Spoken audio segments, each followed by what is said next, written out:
बीते महीने 5 तारीख तक बांग्लादेश की प्रधानमंत्री रही शेख हसीना वहां से आने के बाद 3 सप्ताह से भी ज्यादा समय से भारत में रह रही हैं।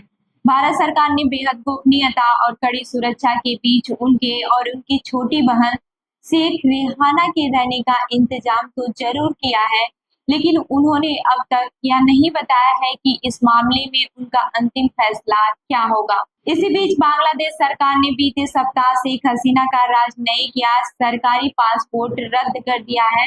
इससे सवाल उठने लगा है कि अब भारत में उनके रहने का कानूनी आधार क्या है। मौजूदा समय में दिल्ली में भारत के शीर्ष सरकारी अधिकारियों और विश्लेषकों के साथ बातचीत के संकेत मिले हैं। उसे यह पता चला है कि शेख हसीना के मुद्दे पर भारत के सामने 3 विकल्प या रास्ते खुले हैं। पहला विकल्प है बांग्लादेश के पूर्व प्रधानमंत्री के लिए किसी तीसरे देश में शरण लेने की व्यवस्था करना, वह ऐसी जगह हो जहां उनके सुरक्षित रहने की गारंटी मिले। दूसरा विकल्प है शेख हसीना को राजनीतिक शरण देकर तत्कालीन तौर पर यही उनके रहने की व्यवस्था कर दी जाए।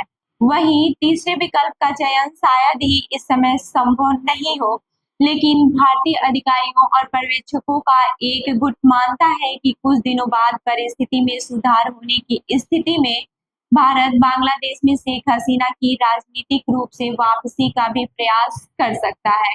इसकी वजह यह है कि एक पार्टी या राजनीतिक ताकत के तौर पर अवामी लीग अभी खत्म नहीं हुई है और अपने देश लौटकर हसीना पार्टी की कमान संभाल सकती हैं। राजनयिक हलकों और थिंक टैंक के कार्यकर्ताओं में इस बात को लेकर भी कोई संदेह नहीं है कि भारत के लिए पहला विकल्प ही सबसे बेहतर है। इसकी वजह यह है कि अगर शेख हसीना भारत में ही रह जाती है तो इसका दिल्ली ढाका संबंधों पर प्रतिकूल असर पड़ सकता है। इसके साथ ही यह भी तय है कि अगर भारत बांग्लादेश प्रत्यार्पण संधि के तहत ढाका की ओर से शेख हसीना के प्रत्यार्पण का कोई अनुरोध मिलता है तो दिल्ली किसी न किसी दलील के आधार पर उसे खारिज कर देगा। पर्यवेक्षकों का कहना है कि शेख हसीना को न्यायिक प्रक्रिया का सामना करने के लिए बांग्लादेश को सौंपना भारत के लिए कोई व्यवहारिक विकल्प नहीं है। बयान के दौरान इस मुद्दे यानी हसीना के भारत आने का जिक्र करते हुए इसके लिए फॉर द मोमेंट यानी फिलहाल शब्द का इस्तेमाल किया था। उसके बाद से सरकार की ओर से इस मामले में अब तक कोई टिप्पणी नहीं की गई है। इसकी वजह यह है कि शेख हसीना को सुरक्षित रूप से किसी तीसरे देश में भेजने का प्रयास जारी है, लेकिन अगर इसमें तुरंत कामयाबी नहीं मिली तो भारत उनको राजनीतिक शरण देकर लंबे समय तक यहाँ रखने में नहीं हिचकिचाएगा। विदेश मंत्रालय के एक अधिकारी का कहना था कि we are the hoping for the best preparing for the worst.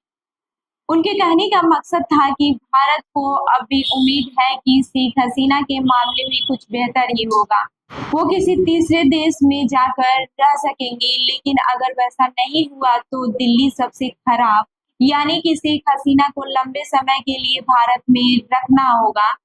लेकिन अगर ऐसा नहीं हुआ तो दिल्ली को लंबे समय के लिए तैयार रहना होगा। पता चला है कि शेख हसीना के अमेरिका जाने के प्रस्ताव पर शुरुआत में ही बाधा खड़ी होने के बाद भारत ने संयुक्त अरब अमीरात, सऊदी अरब और यूरोप के एक छोटे देशों के साथ भी इस मुद्दे पर बात की थी।